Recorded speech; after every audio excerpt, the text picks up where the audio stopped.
الحمدللہ والصلاة والسلام علی رسول اللہ۔ شراب نوشی کرنے والے کی سزا اور کیا اس کی نماز روزہ صحیح ہے؟ سوال کیا گیا ہے شراب نوشی کرنے والے کی سزا کیا ہے اور کیا شرابی نماز کی ادائیگی اور رمضان کے روزے رکھ سکتا ہے؟ الجواب بعون اللہ سبحانہ وتعالی۔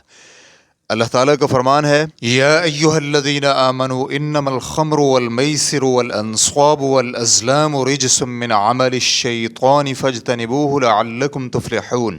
اے ایمان والو، بات یہی ہے کہ شراب اور جوا اور تھان اور فال نکالنے کے پانسے کے تیر یہ سب گندی باتیں اور شیطانی کام ہیں، ان سے بالکل الگ تھلگ رہو تاکہ تم فلاح اور کامیابی حاصل کرو۔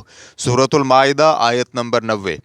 اور فرمان نبوی صلی اللہ علیہ وآلہ وسلم ہے، جناب ابو ہریرہ رضی اللہ عنہ بیان کرتے ہیں کہ نبی اکرم صلی اللہ علیہ وآلہ وسلم نے فرمایا، زانی جب زنا کرتا ہے تو وہ زنا کرتے ہوئے مومن نہیں ہوتا، اور شراب نوشی کرنے والا جب شراب نوشی کرتا ہے تو وہ اس وقت مومن نہیں ہوتا، اور چوری کرنے والا جب چوری کرتا ہے تو وہ مومن نہیں ہوتا، اور لوگوں سے مال چھیننے والا جب مال چھینتا ہے اور لوگ اس کی طرف آنکھیں اٹھائے ہوئے ہوتے ہیں وہ اس وقت مومن نہیں ہوتا۔ صحیح بخاری حدیث نمبر 2295، صحیح مسلم حدیث نمبر 86۔ یعنی وہ کامل ایمان والا نہیں ہوتا، بلکہ اس برے اور قبیح فعل کی بنا پر اس کا ایمان بہت زیادہ ناقص ہوتا ہے۔ اور عبداللہ بن عمر رضی اللہ عنہما بیان کرتے ہیں کہ رسول اکرم صلی اللہ علیہ وآلہ وسلم نے فرمایا، جس نے دنیا میں شراب نوشی کی اور پھر اس سے توبہ نہ کی، آخرت میں اس سے محروم رہے گا۔ ریفرنس کے لیے دیکھیے صحیح بخاری حدیث نمبر 5147، صحیح مسلم حدیث نمبر 3736۔ جناب عمر رضی اللہ عنہ بیان کرتے ہیں کہ رسول اکرم صلی اللہ علیہ وآلہ وسلم نے شراب اور شراب نوشی کرنے والے اور شراب پلانے والے، اسے فروخت کرنے والے اور خریدنے والے، اسے تیار کرنے والے اور تیار کروانے والے، اسے اٹھا کر لے جانے والے اور جس کی طرف لے جائی جا رہی ہے ان سب پر لعنت فرمائی ہے۔ ریفرنس کے لیے دیکھیے سنن ابی داؤد حدیث نمبر 3489، اور علامہ البانی رحمہ اللہ نے صحیح ابو داؤد جلد نمبر 2 صفحہ نمبر 700 میں اسے صحیح قرار دیا ہے۔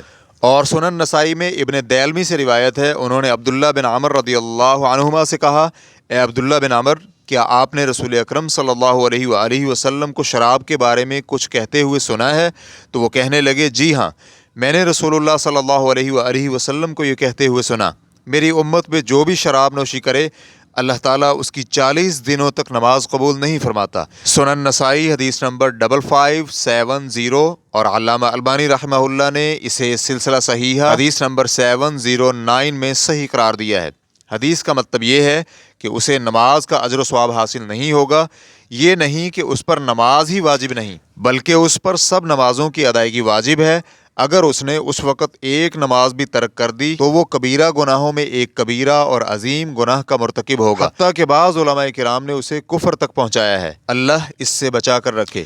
شراب نوشی کی حرمت پر بہت سی احادیث اور آثار دلالت کرتے ہیں، اور یہ شراب ام الخبائث یعنی گندگی کی جڑ ہے۔ جو شراب نوشی میں پڑ جائے اس میں اس کے علاوہ دوسرے حرام کام کرنے کی جرت پیدا ہو جاتی ہے۔ اللہ تعالی ہمیں اس سے بچا کر رکھے۔ اور رہا مسئلہ کہ دنیا میں شراب نوشی کی سزا کیا ہے، اس کی سزا کے بارے میں علماء کرام کا اتفاق ہے کہ شراب نوشی کرنے والے کو کوڑے مارے جائیں گے۔ اس کی دلیل یہ حدیث ہے، جناب انس رضی اللہ عنہ بیان کرتے ہیں کہ رسول اکرم صلی اللہ علیہ وآلہ وسلم نے شراب میں کھجور کی ٹہنی اور جوتوں سے سزا دی، اور کوڑوں کی تعداد میں علماء کرام کا اختلاف ہے۔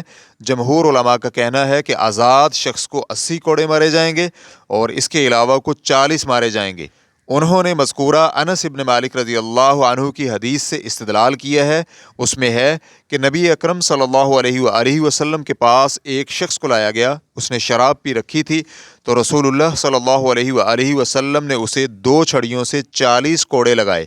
راوی کہتے ہیں کہ ابو بکر رضی اللہ عنہ نے بھی ایسے ہی کیا، اور جب عمر رضی اللہ عنہ کا دور تھا تو انہوں نے لوگوں سے مشورہ کیا، تو عبد الرحمن رضی اللہ عنہ نے کہا کہ حدود میں کم از کم 80 ہیں، تو عمر رضی اللہ عنہ نے اسی کا حکم دیا، اور صحابہ کرام رضی اللہ عنہم نے اس کی موافقت کی اور کسی نے بھی ان کی مخالفت نہ کی۔ کبار علماء کرام کی کمیٹی نے یہ فیصلہ کیا ہے کہ شراب نوشی کی حد ہے اور یہ حد 80 کوڑے ہیں۔ بعض علماء کرام مثلاً ابن قدامہ رحمہ اللہ اور شیخ الاسلام نے الاختیارات میں یہ موقف اختیار کیا ہے۔ 40 سے زیادہ امام المسلمین یعنی حکمران پر منحصر ہے، اگر تو وہ 40 سے زیادہ کی حاجت اور ضرورت محسوس کرتا ہے جیسا کہ جناب عمر رضی اللہ عنہ کے دور میں تھا تو وہ 80 کوڑے تک سزا مقرر کر سکتا ہے۔ ریفرنس کے لیے دیکھیے توضیح الاحکام جلد نمبر 5 صفحہ نمبر 330۔